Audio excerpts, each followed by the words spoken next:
engage that audience. Okay, how to have them care about you because you care about them, and how to properly handle your audience engagement. So let's start with a topic. Again, regardless of the context of your presentation, you're going to want to have a predetermined topic that you're going to discuss. And what a lot of speakers do, and what a lot of salespeople do, networkers do, is they come in with their own agenda, which is typically the way presentations are created. What we're going to suggest is to have the audience in mind and actually care enough to ask them what would be most important to them. Okay, the most interesting topics are going to be the ones that they're interested in, the ones that they want. Okay, so that's one of the first things we would suggest, is to ask the audience. And I'll tell you a quick story. I had a gentleman coming here to do work at the house, and he spent a good 4 or 5 minutes very articulating how he was going to be doing the work, what the work was going to involve, how he does his pricing. And I lasted about 4 minutes, and I just said, his name was Brian, time out, time out. And he goes, what? I go, I don't care. And he goes, well, don't you want to know how I'm going to price this and what it's going to be and how I'm going to do it? I said, no. He goes, what do you want to know? I said, when can you start? Now, when can you start? If he asked me the question, so Mike, I've come in here to do this work, and I know this is important to you. I'm going to ask you, before we get started, what's most important to you? I would have told him, when can you start? I already trusted he was going to be fair with his offerings. I already knew he was going to do a quality job. Okay, simply asking the question, what was most important to me, would allow him to basically structure the presentation of what I'm interested in. Absolutely. I think the same thing applies when we're speaking to large audiences. Dawn and I would often get asked, goes, would you mind coming in and doing a presentation on networking? Okay, well, it sounds like we know what they want. Well, networking is one of those words. Well, what exactly do you mean by networking? In terms of talking about networking, what would be most important for your audience to understand about networking? Okay, that equips us to really be delivering something that's going to be of interest to them. So that's step one. Yeah, and I think the piece about this is that it's customizable, right? So when you actually understand what that audience is looking for, you're delivering their needs to them. And just like Mike said at the beginning, it's about caring. It's about caring enough to ask, what is it that is most important to you? What is the outcome that you're looking for? And what a nice way to start a presentation, by saying, what I've been asked to talk about today is, as opposed to what I want to talk about is. Right? So that's step number one. With that information gathering, with that polling, and I would also suggest you ask the question this way, in a very singular way. What would be the most important thing for you to take away from this presentation? Particularly if you're taking that poll from a number of different people. And then you can find a common theme. In setting up the structure, which is next, the structure is going to be to find 3 things that support that topic. Now, a lot of times you'll hear about like the 10 commandments or the 7 best things. 3. And we feel very strongly about this from some of our neuroscience, brain-based coaching we've gone through, that the brain can absorb so much material. And when you break it down to 3, it may seem light, it will actually be more powerful, and they'll be able to retain more of it. And it goes to what Dawn's going to be talking about, caring for your audience. Okay, so the 3 things we're going to talk about today is selecting a topic that's important to your clients, how to quickly structure that presentation, and how to leave the audience with a call to action. I gave you 3. Okay. Now, the next thing you would do in terms of delivering that presentation is you talk about the topic, you talk about the 3 things we're going to cover. You've probably heard that as tell them what you're going to tell them. Yes, that's how you structure it. And then tell them a quick story about how that topic relates to you. For example, in speaking, although I don't consider myself a professional speaker, although I do a lot of it, I actually started my speaking career very young. I actually started in grammar school. And I went to a school called St. Rocco's, which had nuns who were very mean. And they were mean because they would make us stand up and read out loud, public speak out loud in front of our classmates. And I can remember as a little boy that when I stood up, I was so nervous and so scared that I would not be able to get from the first word to the second word. and I would be so petrified standing up there that I couldn't get the words out, and I would actually sound illiterate. And even as a little boy, I understood two things. I knew how to read because I would read, and I understood I knew how to read, but saying out loud was just too difficult for me. And the second thing I knew, even as a little boy, the only thing that was preventing me from reading out loud as I could read was confidence. I knew, even as a little boy, this is just confidence. Okay, so what did I just demonstrate? It was a personal experience that I had with public speaking. So if anyone in my audience is thinking, yeah, well, you know, Dawn, she's so good at this, and it seems fairly easy for Mike, they're looking at it saying, well, if he can do it, and at least I wasn't that bad. Right? So I told him a personal story. So now I can go into talking about my presentation. So topic number one was selecting a topic, and I can go into how to do that. And in most cases, when you have the time, whether it's a 5-minute or a 1-hour presentation, whatever you're doing, you want to tie in stories. You know, I tied in the story of the vendor that came out and started presenting to me how he was going to be doing the work without knowing what was important to me. Okay, so that was a story. So Dawn, tell us a little bit about how we can really engage that audience and really have them really fully present. Yeah, I think the interesting thing for me is that when I got started with a lot of my public speaking, one of my mentors of my whole life literally talked to me more about what the audience is doing than, Dawn, speak this way, or hold your shoulders this way, or smile here, or do this there. It was more about the audience, because really all that matters is how much the audience is receiving. So she was literally the first one to teach me to kind of care about the audience and the audience engagement. So a couple of things. The one phrase that I love to use is, there is power in the pause. And that is a huge key. And I'll give you a live example right now. Too many times, many speakers talk like this, and when they talk like this, and they just keep running into their same sentences, and there's no pausing, they're trying to get across a very, very important part, but the people's brains in the audience just can't listen and can't hear and don't have time to intake it or letting any of their messages land at all. Okay? So if you were to say that exact same thing so many times, the speakers that simply don't choose to pause don't allow their audience to receive that message. Right? Big difference, right? Mm-hmm. And by the way, how many of you have been that speaker that has run everything together all the time? Okay, yes, I have my hand up. Right. One big sentence. Yeah, one long sentence. So the power of the pause. Please think about how you can allow your audience to receive your message, especially when you have these big tips or these secrets that you really want them to walk away with. Please be sure to pause so that their brain can actually intake the information, make conscious choices, so that when they leave your presentation, they're literally making new changes in their life or in their business. All right, so we all have very valuable information, but if the audience doesn't get the chance to take it in, then they're not transformed. And hopefully as speakers, we want them to be transformed in some way. So that's the first one. Mm-hmm. And then the second one is kind of around the same thing. It's let it land. And again, when you let a concept or an idea, or if you're trying to sell a product to someone, right, letting it land for me is all about allowing that audience member to go, wow, I want that. I've been able to take it in, process it just a little bit, and realize that, wow, I want this. Okay, so those two things kind of go together. So where in your sales presentation, where in your one-to-one conversations, can you let concepts or ideas land so that your audience can make a great choice for them?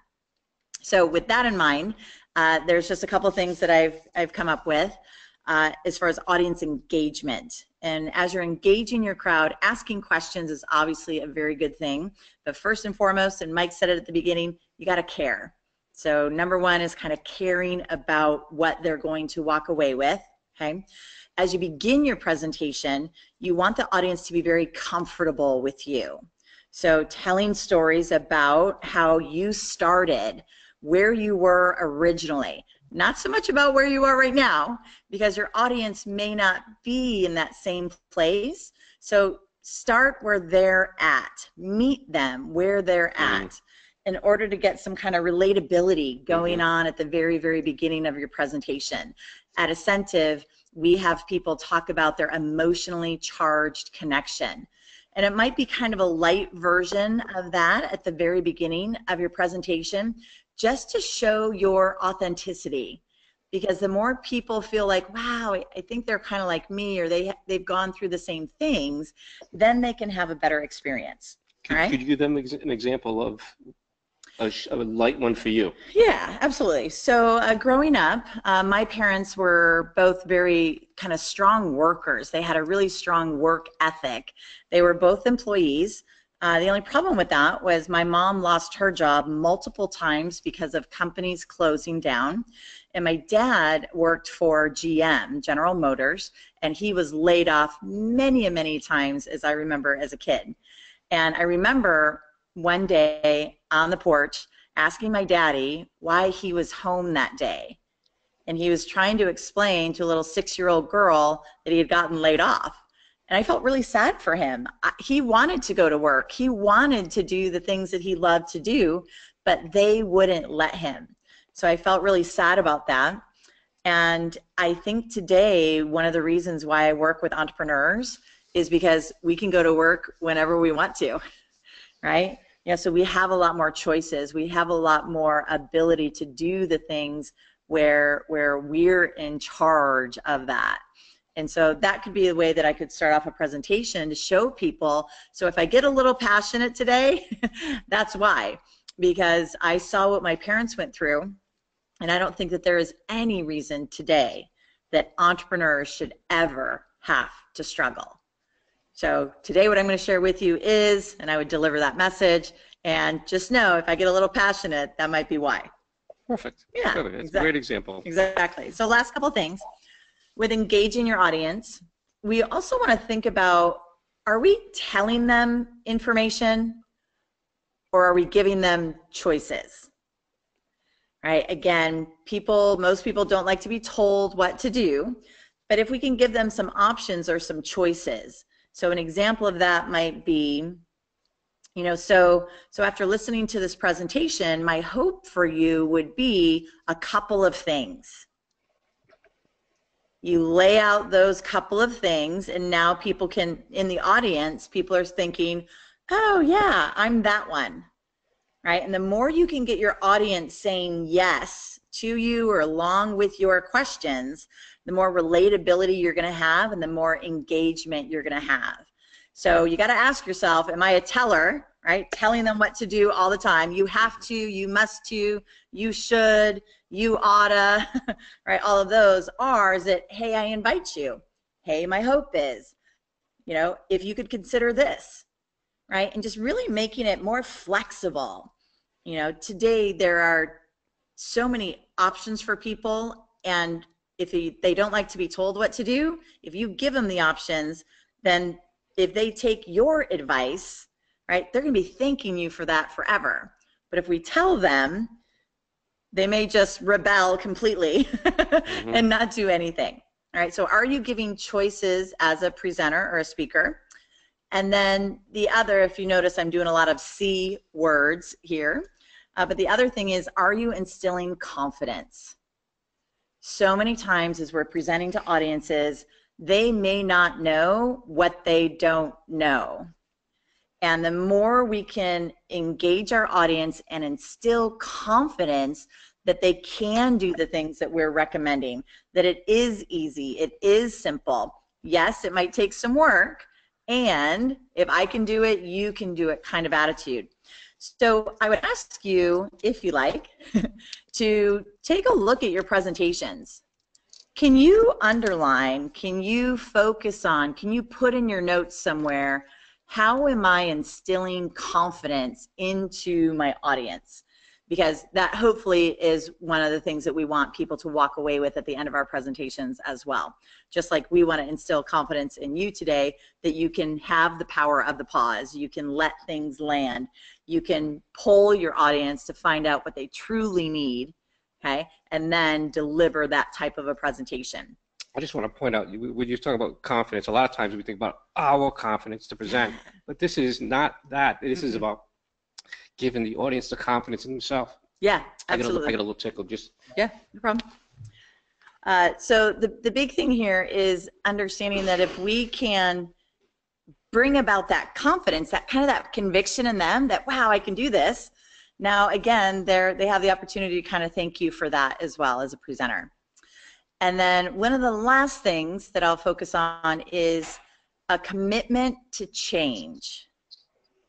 So if we can build up their confidence and then get them moving forward in life, again, that's a way that we've been able to kind of motivate them, move them into an action kind of scenario. But just how can you deliver a message that can get people committed to do something just a little bit better for them, their family, their business, their personal life, whatever it is you're speaking about. So if I kind of recap some of those C words, so first of all, we got to care, right? We got to make our audience feel comfortable with us, give them choices so that we can let it land and they can choose, because once they choose it, it's theirs, and they're going to go out and do it even more. Instill confidence, and then bring about some level of commitment to change. And my hope would be that if more speakers are doing that, then we don't get the people that are up on stage that are just talking at us, don't care about the outcome, and we're left going, yeah, I don't think I want to do any of that because I didn't even like the speaker. Right? And that happens so many times. I know I've walked out on presentations because my brain can't take the way that I'm being spoken to, because that person on stage is more concerned with how they look and kind of, we call it being a rock star, right? Like everybody would love to be the rock star, but even rock stars care about their audience. So you got to start with the caring part. Yeah. So that would kind of be just a few things from me. I think those are great techniques in terms of delivering. And again, it doesn't have to be on a big stage. Right. It can be in a one-to-one conversation. Yep. So we talked about selecting topics, which comes to an intention. How am I going to serve this person or this audience? We break it into 3 things that are going to support that topic. We tell a story about how we relate to the topic that we're discussing. And then, of course, we break and deliver our presentation. Once we've done that, again, to make it easier for absorption and let things land, as Dawn says, is we recap. Okay, so today, have we shown you how to select a topic that's interesting to the audience? Have we shown you how to quickly structure a presentation, okay, before going in front of them? And the third thing was, did we show you how to have the audience know what their next step is? So let's do that now. Yeah. And I think that's so important when you're doing a presentation. Again, it could be a one-to-one, it could be one-to-many, but knowing what our intention is going in, what we want to deliver, but at the end, knowing what we want the audience to do, or at least to know what their steps are. Okay, and there's a lot of ways to cut and slice this. In some cases, we may be asking them to change a behavior. Right. In other cases, we may be asking them to commit to doing something. In incentive, many times when we're done with a presentation, we may be talking about their options to get massively engaged, okay, by bringing on coaching or transforming their business. And other times it may be doing simple things like signing up for More Money Mondays to get that weekly tip that's going to show you how to dial up your referral marketing and shorten your week. Yeah, and I think the important part for me is, I've been taught all of the hardcore closing techniques to do at the end of your presentation, and I can do all those. And it doesn't have to be that doesn't have to be who you are, right? My whole thing that I end most of my presentations with is literally about, look, here's who I am, here's what I do, here's how I want to help people and engage with people, and I can't help more people unless somebody in the room takes another step with me. And I just want people to take another step with me. because I know that if I can keep pouring into them and instilling that confidence and that belief and the knowledge, once again, people don't know what they don't know. And so if I can give them some of that knowledge and just keep asking them, will you take another step with me? Will you keep following me down this path? I believe that I can help you. I believe I have more knowledge that can, redirect your business or redirect your life even. And so for me, it's not about the hard close, that kind of thing. And I am going to ask. I'm gonna ask people to take one more step.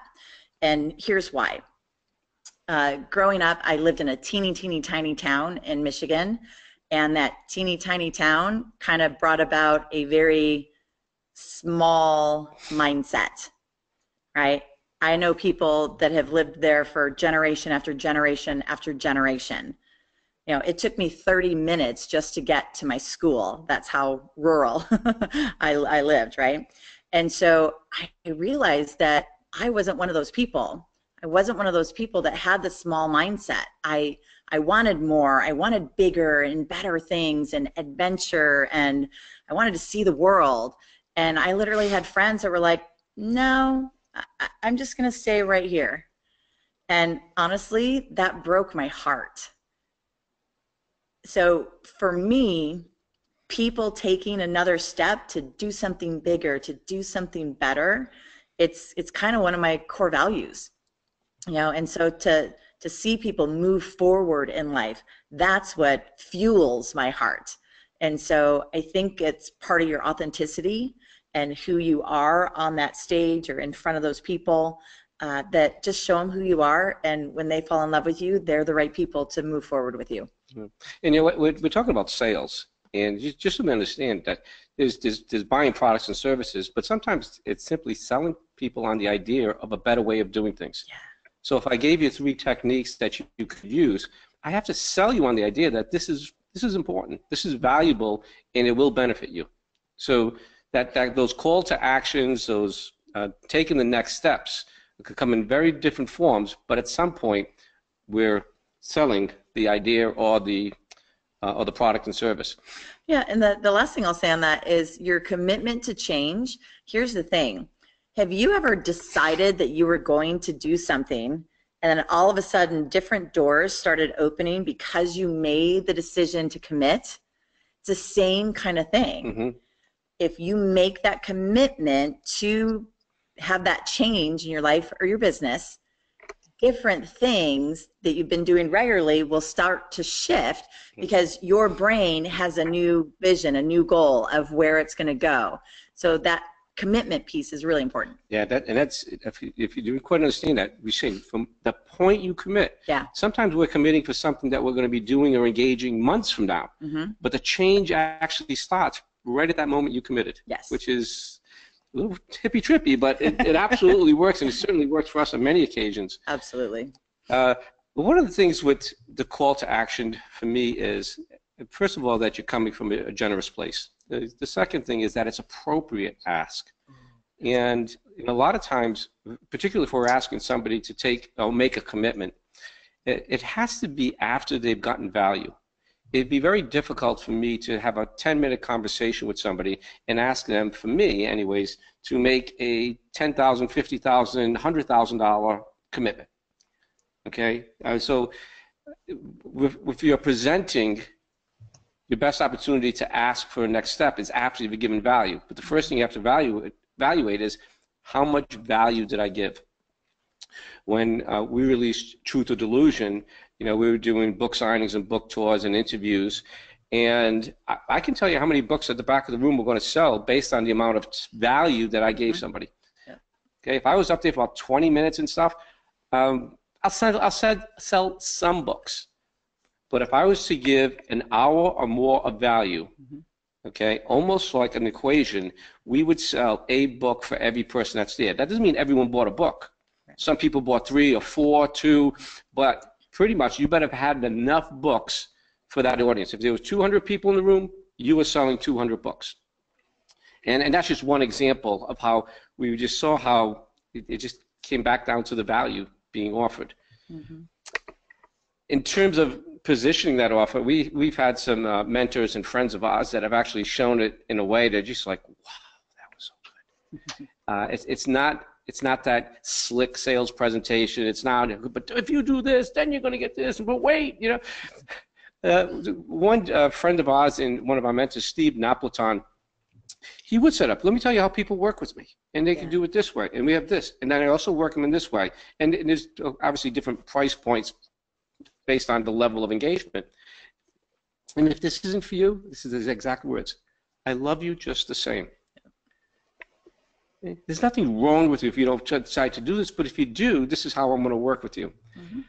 Another gentleman we worked with, Arthur Joseph, genius in voice coaching. I mean, he's helped many celebrities, singers, presenters. And at the end of his presentation, he says, I'll be back here and I'll be able to help you make any of those decisions. And this is what he finishes at. And don't worry about getting a hold of me because I will be here until no one else is. Yep. I'm thinking, man, a guy like this being so generous to his audience, telling him, because I will be here until no one else is, as opposed to, I'm the first one out the door because my jet's waiting. Yeah, absolutely a genius call to actions and a type of people that you want to engage with. Absolutely. So it just... That means a lot to your audience. That really means a lot to your audience. We were just recently at a book signing with Jen Sinicero of You Are a Badass and her new book on how to make money. And we were the last 3 people in line to get her book signed. We did it on purpose because we wanted to be able to spend a little more time with her. However, that meant so much to us. And she said, you know, a lot of times authors will get up and walk out after a certain amount of time. She said, I will never do that because every one of you counts. And that's what you're saying to this audience here, that every one of you counts. Yep. And whether they go forward or not. Right, exactly. Whether they go forward or not. Well, and think about this too. You want people to at least be a fan of yours, you know, to say wonderful things about you, you know, and if they were still in line and it's like, nope, gotta go, bye. You know, it's like, man, they couldn't even wait. I sat there, I bought their book. You know, they're more likely to say something not so great, you know, than you know, let's just have the right intention and just stay for the program. So many times when I get hired to speak for conferences, I'll ask them, can I come for the entire day? Because now, even if I'm not speaking until 3 o'clock, right, but now I get to interact with their people, and I've literally changed my presentation based on some of the kind of sneaky information I get out of the audience members ahead of time. And by the way, I was able to give more value. So once again, showing that you care about your audience. See how long you can stay there to really get to know these people. Now, when you do all of this, and you've structured it, you've selected great topics, you used a lot of the techniques Dawn's talking about, and you present a next step. Okay, there can be, and there most likely will be, someone in the audience that will be offended. And it usually sounds like, I can't believe they tried to sell to me. It's not you. Okay, please do not stop letting people know what the next steps are. Please do not stop asking people to move forward, because there are going to be some people in the audience that will be offended by the offer being made. Okay, it is unfortunately, it's usually because of their own discomfort in sales. People that are sales phobic, afraid of the sales conversation, also don't like to be sold to. Okay, and unfortunately, those are the people that could really use the most help in terms of making sales. All right, and so it sounds a little bit backwards, but people that are overly sensitive when people are making offers, okay, are usually not comfortable giving an offer or making an offer themselves. Okay, salesphobia.com is somewhat. To me, I think sales phobia exists too many times in business, and it is the one thing that's holding great business people back from getting the business they should. Okay, that uncomfortableness of having a genuine sales conversation, not a pushy, slick, you know. I mean, let's say if somebody's doing that, that's just offensive. Right. But when it's done from the heart, and people told the next steps are. I mean, actually, Dawn does it as well as anybody in terms of the front of the room. And I've had audience people come up and say, I can't believe we were sold to. And I was like, I'll tell you, you will never come into an audience with Dawn presenting that she doesn't ask people to take a next step. And she's not telling everybody they should. Okay, but she will invite people that feel that is the right thing for them. Well, and again, it comes from how I grew up. It's like in my DNA that I don't want people to stay the same. I don't want them to just stay stagnant. So it's part of who I am, you know. And I think once they understand that piece of it, then they kind of go, oh, okay, so you really do want the best for us, you know. So it's one of those things. Yeah. I just thought of one thing. Can I share?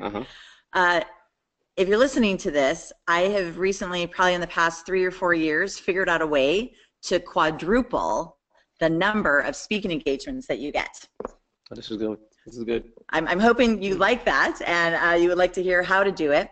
Yes. Yes, Nanette, that was a yes? Yes, okay. That's a yes. So for many of us, we have a lot of material available. And as we know how humans work, right, we learn one thing, we kind of need to go and implement that, right, and then we can come back and learn some more and go on and implement that. Well, I started to talk to organizations when they would call to hire me as a speaker about, yes, I would love to. So the answer is always yes, right? We need to figure out the date and the time and the location and all of that. And then once I kind of get them to agree, I say this, by the way, with the amount of training material that we have and the products that we have, what I've found is that with organizations that want a long-term effect of change within their organization, if you hire me to do a series, I can actually instill that change on your behalf. And so a series might look something like this. Maybe you bring me in once a quarter, and we figure out and assess the needs of your organization. And then each quarter, so the first quarter, I deliver my material, right? They start to implement. I come back in the second time. I recap to see how people are doing with the previous information, and then I give them new stuff. And you just do that each and every quarter so that by the end of the year, you've actually been able to make a dramatic change in that organization versus personally, I'm getting a little, not that I won't, but it's a little less exciting to do what I call a one-off. I'm going to come speak at your organization once and I'm never going to see you guys again, right? Because again, I'm looking for that transformation. I'm looking for that long-term effect. So a way to quadruple the number of presentations you receive is start asking if you can do a series. So you come back 4 times a year and be able to do transformation with that organization. Yeah, and we did that. We did that with a Chamber of Commerce that approached about, hey, we'd like you to come in and do a presentation. Yeah, I'd love to do that. And I would just, as she said, it says what I find to be more effective than doing them. By the way, it's also a fulfillment for me. Yeah. That one-off and leaving, it's like, did I make a difference? I don't know. Maybe. Right, and we won't know. We don't know. and we offered that. We said we'll come there and we'll do a series of trainings, and I'd love to bring Dawn in because she's got these great messages that she can deliver. And it was like a 30-second thing. Yeah, okay. And in this case, what we did is we did monthly. Yeah. So we came in for a number of months in a row, and we saw some of the same audience. Didn't have to always be, but we saw some of the same people coming back each time. So it's a great way to multiply your presentations just from the single opportunity. Yep, just start asking. Just at least start asking for the series. Yeah, great. That's a great tip. Hey, well, we are open for the next few minutes to answer any questions our audience may have as it relates to giving presentations or what we've talked about here today. Yeah, so if you have a question, please get one in the question box there because we'd love to answer it for you. I actually have one for you that as I was going along, because when Dawn was talking about the let it land and taking pauses, I think a lot of that is driven by nerves. Like a lot of people are not comfortable with dead airspace. So how do you get people to be comfortable with dead airspace? Because I have to tell you honestly, that let it land, I learned that from you. And it is amazing. So but a lot of that had to do with my own nerves and not liking dead airspace. So I'd like to have you talk to the audience about that. So my very first question would be, how much do you care if they truly get your message or not? Right? Because well, again, yeah, and I know you do, but again, it's not about that. This is a speaking technique. It's about when you let it land, your audience gets to make new decisions and process and do everything that they need to do to follow along with you. Again, if you're just running everything all together and it's just so fast, then they leave a bit overwhelmed. And I'm actually trying to get people to not even use that word, because overwhelm leads to chaos, and chaos leads to confusion, and then people don't do anything. So the first way to practice letting it land is to decide how much you care about the audience receiving your message. So I'm going to dissect what she just did to you. Okay.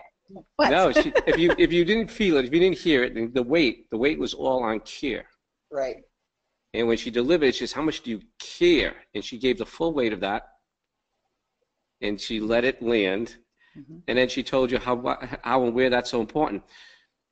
And so if you're preparing your presentation, you really want to look at it. What are the most important things that I want to put weight on? Yes. And the way to put the weight on is just as Dawn just demonstrated. I want you to look at what's most important and let them think about that most important. And you just intentionally make sure you give that the time. My other technique that I think I do kind of involuntarily now, but when I was practicing the power of the pause, is I would just say to myself, and breathe, and breathe. Right, so some kind of little mantra for you, because you're right, for me to not talk, right, because we've got that pace and we've got that gumption and we want to give more. So to just stop and breathe and breathe, and then launch into your next sentence. But practicing it is what matters. So what I'm also hearing, this is a learned skill. A learned skill, absolutely. As opposed to doing the little girl that used to go. Yeah, I totally agree. I used to do the 1001, 1002, 1003 in my head before I really mastered it and became, I can let things land now. However, what do you tell the person that it's my nerves that take over? And I just find that I can't get past my nerves. So I just keep talking. Yeah, so I think that's why I started with the and breathe, because people with nerves, what would happen for me is I used to break out in hives, right, all over my chest. My cheeks would be bright red when I was first learning to speak. And I would talk like this, and I would talk from way up here because I couldn't take a deep breath, right, because I'm constantly moving and I have to give more and all of this. And it's this fierce, tense, like, oh my gosh, right? And to be able to calm that down, breathing was the thing that helped. So when you can start to learn to breathe from your diaphragm, and really just be able to slow down and give people the information that they need, again, it's practice. It's absolute practice. I totally agree with that. Coming from my petrified state to being very comfortable, if you would, it was practice, and it was preparation. And I think part of what we've been discussing today could be your preparation, selecting a topic that's important to the audience, okay, breaking it down to 3 things, okay. If I have to think about 10 things that I have to talk about, that increases my stress. But I'm gonna have them leaving with 3 things, okay. So now I have a structure on how I'm going to present it. That's my preparation, okay. And then that with practice, okay, will allow techniques like pauses. Yes. Yep. Good question. One of the things that I stopped doing years ago, and I got a great lesson in it, was don't concern yourself with the face expressions of the audience, because you really don't know what they're really engaged in while they're sitting there. And I think sometimes when people are public speaking, they really get wrapped up into what they feel like the audience is sending back to them, but the perception could be incorrect. And quick story is that when I first started public speaking, we were doing a presentation in front of about 20 people. And I will never forget that there was a guy sitting in the room, and all I could think about was this guy looked, his face expression was like we were drilling his teeth with no Novocaine. And it was horrible. I mean, I felt awful. And we had a break, and the guy got up and he walked out. And I said to Brennan, I said, that guy's not coming back. He's not coming back. And then the guy did come back. And the second half of the presentation, he had the same face expression on the whole time. And when the whole thing ended, and those were the days where I was still building up my confidence in public speaking. So trust me, this was not doing anything for my confidence in public speaking. And it was so funny because the presentation ended, and the guy stood up from his chair and he came walking over to me as fast as he possibly could, and he stuck his hand out and he said, I just want you to know this was the best presentation I ever saw in my whole life. Yep. And I thought to myself, I am never worrying again about what people's face expressions are, because he could have been thinking about some catastrophe that was happening at the office or something he left, or maybe he had, who knows? I go back to what you say and what you're talking about, Don, about caring. If you care enough about the audience and you're caring about the message, you give them the best you can absolutely give them. Mm-hmm. And you hope that they walk away with those nuggets and the things that you want. And if you get one person in the room, you did a great job. Yep, absolutely. And I'll tell you just the opposite also, that the people that jump up in front of you and say, you're the best, and those are typically the people that don't take any steps with you. But well, he didn't. But don't burst my bubble, because I was feeling better about this whole thing. We have a lot of fans that right. They're just that they're fans, but they're never going to take another step. So sometimes right.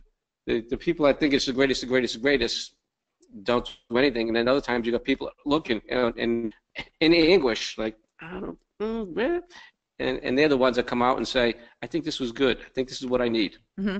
I will say this though, the facial expressions that I do look for in the audience.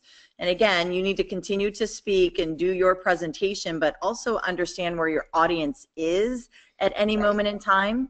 And if people are like flipping through papers and they don't know where you are and they're lost, mm-hmm. they now feel uncomfortable. Mm-hmm. And they're in more of a kind of we call it a threatening state of mind, because when you're lost, you're scared. It's like, oh, I'm not following along, I'm not with them, I don't understand where I am. So I do look for that, so that as the presenter, I can help. I was about to use the word control. I don't want to use that word. I can help manage. There we go. Manage the audience's nerves as well. So saying things like, all right, I'm on page 2 at this right. point. Little things like that. People are like, oh, that's where you are. Okay, now again, I'm with you. And you always want to watch their faces, I would say, for confusion. Right. If they look lost, if they're just really not, paying attention. One time I had a large audience, and I could tell like the left-hand side of the room, I just didn't kind of feel real great about the connection we had. And so literally mid-presentation, I'm like, hey, I'd like to hear from the left side of the room right now. What do you guys feel about X? All right. And I just remember people kind of like waking up and kind of re-engaging, right? So we have the ability to, again, move people, but how conscious are you of what your audience is dealing with in that moment in time? So exactly. I do think you can watch facial expressions for that type of thing. But I agree. Yeah, if you think it's a negative thing, it's not you, it's them. Right. Don't let that take you over. Yeah, exactly. Right. Don't let that take you over. Exactly. Yep. We are at the given hour before we go backstage. I didn't know if you had anything more you wanted to add, or I got to tell you, I got a whole page of great notes here. So thank you very much for me. Well, I hope the listening audience would really, take the techniques and the structure we use and use it comfortably. Okay, if there's anything that's holding you back from making presentations individually, large groups, really keep it simple. Use these simple techniques we talked about, and then practice. Yeah. Keep doing it, and we'd love to hear your stories on how it's going for you. Yeah. Awesome. Well, we want to thank you. Don't go away. We're going to be going backstage, but before you go, please know we'll be back in December We have another great show. Dawn is coming back again, so Dawn will be loving having you.